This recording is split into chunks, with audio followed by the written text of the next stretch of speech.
गीतस्य भावार्थ है, गीत का भावार्थ जो हमने पीछे पढ़ा है। और गीत का नाम है, क्या है गीत का नाम? सूरा वयम धीरा वयम, हम सभी पराक्रमी हैं, हम सभी धैर्यवान हैं। तो इस गीत का भावार्थ यहाँ दिया गया है। चलिए इसको फटाफट पढ़ लेते हैं। गीतस्य भावार्थ है, गीत का भावार्थ। क्या है गीत का भावार्थ? वयम सर्वे, हम सभी, भारतीय, सूरः पराक्रमी, वीरः वीर, च और धैर्यशालिनः धैर्यशाली, धैर्यवान, स्म हैं। हम सभी भारतीय, हम सभी भारतवासी पराक्रमी, वीर और धैर्यशाली हैं। सर्वे सभी, गुणशालिनः गुणवान, बलशालिनः बलवान, च और विजेतारः स्मः विजेता हैं। वयम हम सभी, दृढ़ संकल्प युक्तः दृढ़ संकल्प से युक्त हैं, लोभ रहिता लोभ से रहित हैं, च और साहस युक्ता साहसी स्म हैं। हम सभी दृढ़ संकल्प से युक्त, लोभ से रहित और साहसी हैं। वयम सर्वे, हम सभी, भारतवासिनः भारतवासी, उत्तम भावेन उत्तम भाव से, जनानाम लोगों की सेवाम कुर्मः सेवा करते हैं। हम सभी भारतवासी अच्छे भाव से लोगों की सेवा करते हैं।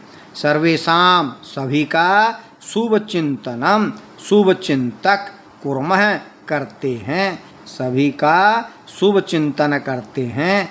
अस्माकं हमारे, हृदय में, धनस्य धन की, अधिक कामना अधिक इच्छा, सुखस्य विषय वासना सुख के विषय की इच्छा, कपट भावना च और कपट की भावना, न नहीं संति है। हमारे हृदय में धन की अधिक इच्छा, सुख के विषय की इच्छा और कपट की भावना नहीं है, कपट की भावना नहीं है। तेजोयुक्तः तेजवान, वयम भारतीय, हम सभी भारतवासी, हम सभी भारतवासी, ऊर्जापूर्वकम फुर्तीले, च और दृढ़तया दृढ़ निश्चय से, कार्यम कुर्मः काम करते हैं। तेज से युक्त तेजस्वी, हम सभी भारतवासी फुर्तीले मन से और दृढ़तापूर्वक काम को करते हैं। वयम हम सभी, भारतीय भारतवासी, निर्भया निर्भय, दृढ़ शक्त्या च और दृढ़ शक्ति से, युक्तः युक्त होकर, युद्ध क्षेत्रे युद्ध के मैदान में, सर्वदा हमेशा, नीतिपूर्वकम नीतिपूर्वक, विजयम इच्छामः विजय को चाहते हैं। यानी कि युद्ध क्षेत्र में जब विजय भी चाहते हैं तो नीति से, अनीति से युद्ध जीतना नहीं चाहते हैं, हम नीति से विजय चाहते हैं। हम सभी भारतवासी निडरता से, दृढ़ शक्ति से युक्त, युद्ध के मैदान में हमेशा नीति से युक्त विजय चाहते हैं।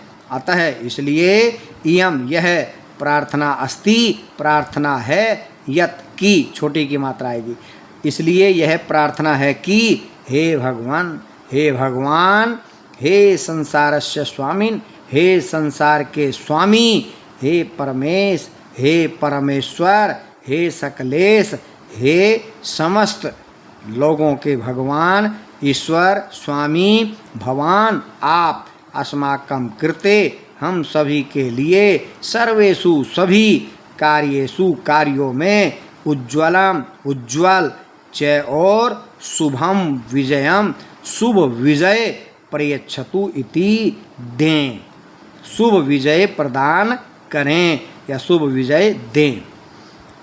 हे भगवान, हे संसार के स्वामी, हे परमेश्वर, हे समस्त जीवों के स्वामी, आप हमारे लिए सभी कार्यों में उज्ज्वल और शुभ विजय प्रदान करें।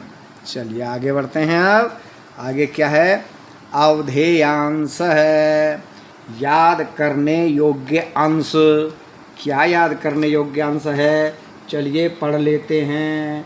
समझने योग्य अवधेय, समझने योग्य अंश भाग। क्या है समझने योग्य भाग जिसको हमें अच्छे से समझ आना चाहिए?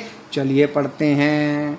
राम है, सह सीता, देवालय है, पीत है, बलशालिन है, इति ये एतानि पदानि, ये सब पद। कौन से पद? राम, सह सीता, देवालय, पीत है, बलशालिन है, ये सब पद नाम पदानि सन्ति, नाम पद हैं। ये सब पद नाम पद हैं। राम है, राम, इति पदस्य, इस पद का मूलम, मूल अस्ति है राम। राम है मूल, राम से बना राम है। विसर्ग बाद में लगा। मूल पद क्या है इसका? राम, राम से बना राम है। नाम पदस्य, नाम पद का मूल रूपम, मूल रूप ये जो राम है, ठीक है। प्रातिपदिकम, प्रातिपदिक इति कथ्यते, ऐसा कहते हैं कि जो राम है ये है प्रातिपदिक, ठीक है।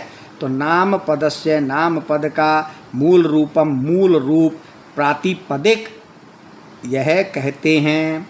अधः नीचे, विद्यमाने, विद्यमान, कोष्ठके, कोष्ठक में, प्रातिपदक पदिकस्य, प्रातिपदिक का, प्रथमा विभक्ते, प्रथमा विभक्ति के, रूपाणी, रूपों को, पठन्तु पढ़ो।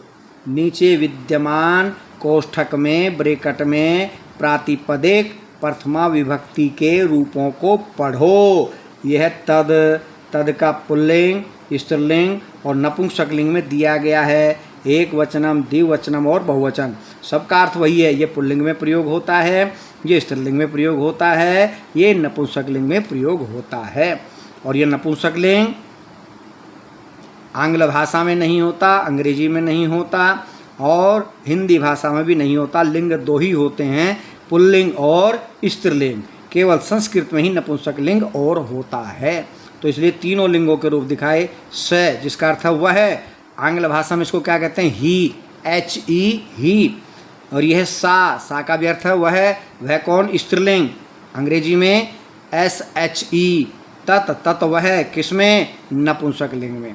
तो स, तौ, ते वह वे दो वे सभी, सा, ते, तः वह वे दो वे सभी, तत्, ते, तानि वह वे दो वे सभी, स बालक, तौ बालकौ, ते बालकः, सा बालिका, ते बालिके, तः बालिकः, तत्फलम, ते फले, तानि फलानि। ठीक है जी। चलिए आगे बढ़ते हैं। एतत् जिसका अर्थ होता है यह है, वो भी तीनों में लिंगों में दिखाया है, पुल्लिंग, स्त्रीलिंग और नपुंसकलिंग। इसका अर्थ है यह है, इसका अर्थ है ये दो, इसका अर्थ है ये सब, ये एक वचन, ये द्विवचन और ये बहुवचन।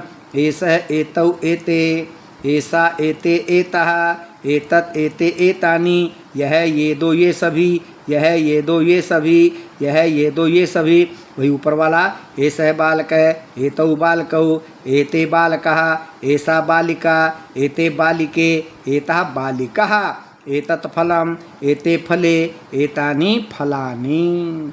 चलिए आगे बढ़ते हैं। अस्मद, अस्मद में तीनों लिंगों में एक जैसा है। पुल्लिंग बोलेगा तो वो अहम कहेगा, स्त्रीलिंग बोलेगा तो वो भी अहम कहेगा, कोई नपुंसकलिंग है वो भी क्या कहेगा? अहम। मैं तो मैं ही है, चाहे पुल्लिंग प्रयोग करे, चाहे स्त्रीलिंग प्रयोग करे, चाहे नपुंसकलिंग प्रयोग करे। इनकी मैं, अगर राम कहे वो भी कहेगा अहम, यदि सीता कहे तो वो भी कहेगी अहम।